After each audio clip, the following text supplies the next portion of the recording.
రాష్ట్ర ప్రభుత్వాన్ని మేము డిమాండ్ చేస్తా ఉన్నాం. మొదలు మీరు 2 లక్షల రుణమాఫీ డిసెంబర్ 9 నాడు చేస్తామని ఏ మాట అయితే ఇచ్చినరో ఆ పని వెంటనే చేయండి. దానికి మీకు ఏ కోడు అడ్డం రాదు. అవసరమైతే ఎన్నికల కమిషన్కు ప్రత్యేకంగా లేఖ రాయండి. ఇది మా ఎన్నికల హామీ, వెంటనే నెరవేర్చాలనుకుంటున్నాం. మేము ఈ వెంటనే చేసి రైతుల్లో భరోసా నింపాలనుకుంటున్నాం. ఇప్పటికే దాదాపు 200 మంది రైతులు ఆత్మహత్యలు చేసుకున్నారు. కాబట్టి ఈ విషయంలో ప్రభుత్వం వెంటనే స్పందించాలనేది మొదటి డిమాండ్.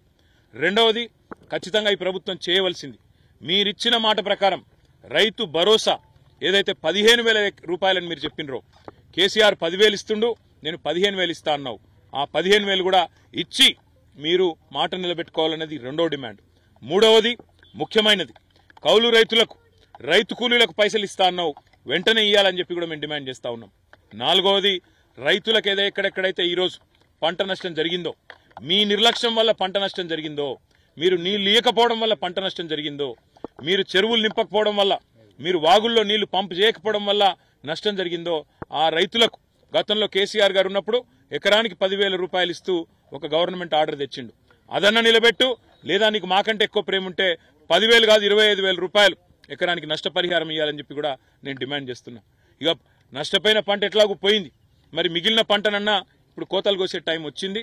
నేను రేవంత్ రెడ్డిని డిమాండ్ చేస్తున్నా, పోయిన పంటకు నష్టం జరిగిన పంటకేమో ఎకరానికి 10,000 రూపాయల 25,000 రూపాయల ప్రభుత్వం నిర్ణయం తీసుకోవాలి, వెంటనే నష్టపరిహారం ఇవ్వాలి. పంట ఏదైతే కోతకొస్తున్నదో తొందరలో కొనుగోలు కేంద్రాలు ప్రారంభించాల్సిన అవసరం ఉంది. మీరే చెప్పినరు 500 రూపాయలు క్వింటాల్కు బోనస్ అన్నావు, మరి ఇప్పుడు వెంటనే క్వింటాల్కు బోనస్ అన్న ప్రకటించు. ఎన్నికల కమిషన్కు అవసరమైతే ప్రత్యేకంగా పోయి వాళ్ళకు ఉత్తరం రాసి ప్రత్యేకంగా కలిసి, రైతులు కష్టాల్లో ఉన్నారు కాబట్టి చేయక తప్పడం లేదని చెప్పి వాళ్ళ పర్మిషన్ తీసుకొని వెంటనే మీ చిత్తశుద్ధి చాటుకోవాలని చెప్పి కూడా నేను రాష్ట్ర ప్రభుత్వాన్ని డిమాండ్ చేస్తున్నా.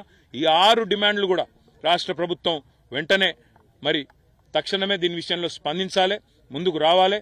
రైతుల మీద ఏమాత్రం ప్రేమ ఉన్నా, ఈ ప్రభుత్వానికి ఏమాత్రం చిత్తశుద్ధి ఉన్నా వెంటనే స్పందించి ముందుకు రావాలని చెప్పి కూడా డిమాండ్ చేస్తూ